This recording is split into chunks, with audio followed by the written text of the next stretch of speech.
बिहार के ग्रामीण विधानसभा क्षेत्र की एक चुनावी सभा में दिल्ली की मुख्यमंत्री रेखा गुप्ता और बिहार सरकार के मंत्री जनक राम एक साथ मंच पर नजर आए। मौसम खराब था, आसमान में बादल थे, लेकिन लोगों की भीड़ बता रही थी कि इस बार मुकाबला सिर्फ उम्मीदवारों का नहीं बल्कि सोच और सिस्टम का है। इस सभा में रेखा गुप्ता ने जिस अंदाज में जनता से बात की, उसने माहौल बदल कर रख दिया। उन्होंने देवी अवतार का उदाहरण देते हुए कहा कि जब अत्याचारी बहुत शक्तिशाली हो जाए तो उनका नाश आवश्यक होता है, और उसी भाव में लोगों से अपील की कि ईश्वर मंडल का नाम लिखकर मतदान करें। ये भाषण सिर्फ एक अपील नहीं था, बल्कि बिहार की राजनीति में एक नया संदेश था, जहां दिल्ली के मुख्यमंत्री ने न सिर्फ आरजेडी पर निशाना साधा बल्कि महिलाओं और विकास के मुद्दे को भी केंद्र में रखा। दिल्ली में कई पूर्वांचली रहते हैं और उन्हीं को संबोधित करने के लिए दिल्ली की सीएम रेखा गुप्ता पहुंची थी बिहार। ये सिर्फ एक चुनावी सभा नहीं थी, बल्कि एक सियासी संदेश भी था कि दिल्ली की सरकार से जुड़े चेहरे अब बिहार के ग्रामीण इलाकों में भी राजनीतिक हवा का रुख बदलने निकले हैं। उन्होंने शुरुआत में कहा, मैं जानकी की धरती पर आशीर्वाद लेने आई हूँ। इस एक वाक्य से उन्होंने भावनात्मक और धार्मिक दोनों ही तार जोड़ दिए। इस सभा में महिलाएं, युवा, बुजुर्ग सभी मौजूद थे, और सबसे खास बात, खराब मौसम के बावजूद लोगों की भारी भीड़ थी। ये दिखाता है कि जनता सुनना चाहती थी, देखना चाहती थी कि आखिर दिल्ली की सीएम बिहार के गांव में क्या कहने आई हैं।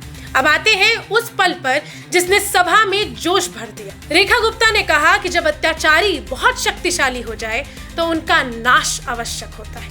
ये सिर्फ एक लाइन नहीं थी, ये प्रतीकात्मक हमला था आरजेडी और ललित यादव पर। उन्होंने सीधे नाम लिए बिना कहा कि जो लोग जनता को कष्ट देकर बैठे हैं, उन्हें अब हटाने का समय आ गया है। सभा में मौजूद महिलाएं और नौजवान जोर जोर से नारे लगाने लगे, ईश्वर मंडल जिंदाबाद, रेखा गुप्ता अमर रहे। रेखा गुप्ता ने अपने भाषण का बड़ा हिस्सा महिलाओं पर केंद्रित किया।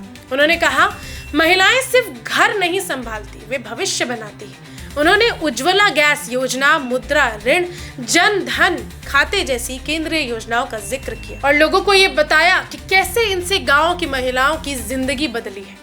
उन्होंने कहा, अब वो दिन गए जब रसोई धुएं से भर रहती थी।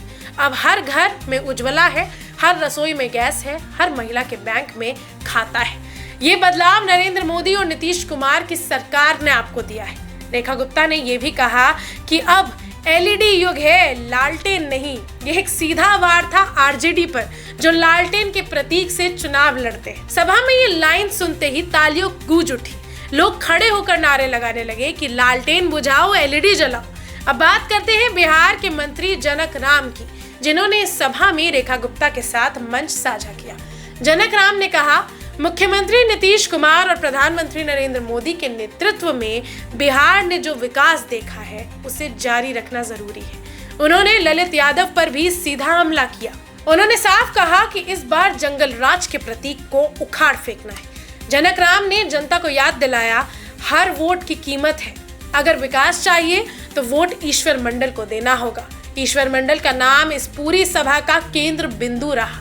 रेखा गुप्ता और जनक राम दोनों ने उन्हें जनसेवा और सच्चे प्रतिनिधित्व का प्रतीक बताया। दरअसल बिहार की राजनीति में ये वाली जो सीट है, वो लंबे समय से आरजेडी के कब्जे में रही है, और इस बार एनडीए हर तरीके से बल लगा रहा है ताकि ये सीट उनके नाम हो जाए, ईश्वर मंडल को भारी बहुमत से जिताया जाए।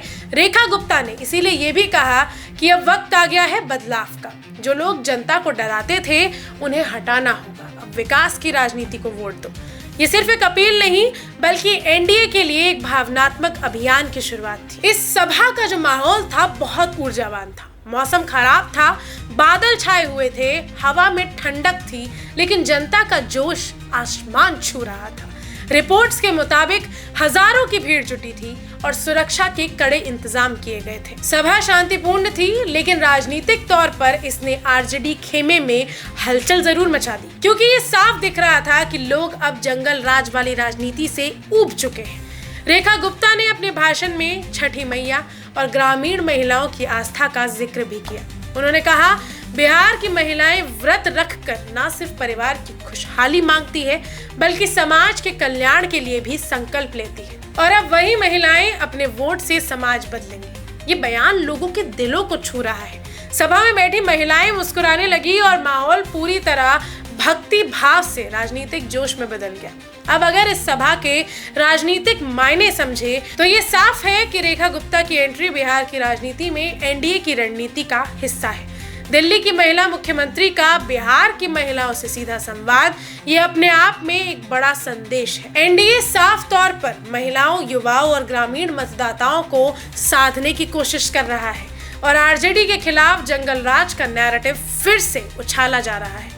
रेखा गुप्ता के अंतिम शब्द जो भाषण जिससे समाप्त हुए वो थे कि अब वक्त है सही प्रतिनिधि को चुनने का, जो बोले कम और करे ज्यादा, जो वादे नहीं बदलाव लेकर आए।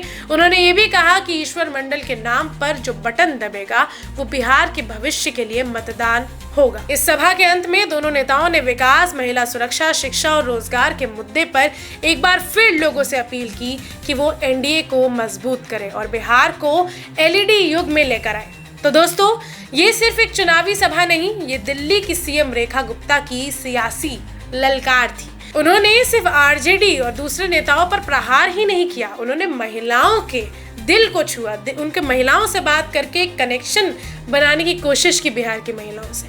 तो आपको क्या लगता है कि एनडीए के लिए ये प्रयोग काम आएगा या फिर आरजेडी का जो दबदबा है इस सीट पर वो कायम रहेगा? कि हमें कमेंट्स में ज़रूर बताइए। इस वीडियो को ज़्यादा से ज़्यादा लाइक कीजिए, शेयर कीजिए और जुड़े रहिए द पिलर लाइव के साथ। मैं समीक्षा नारायण, धन्यवाद।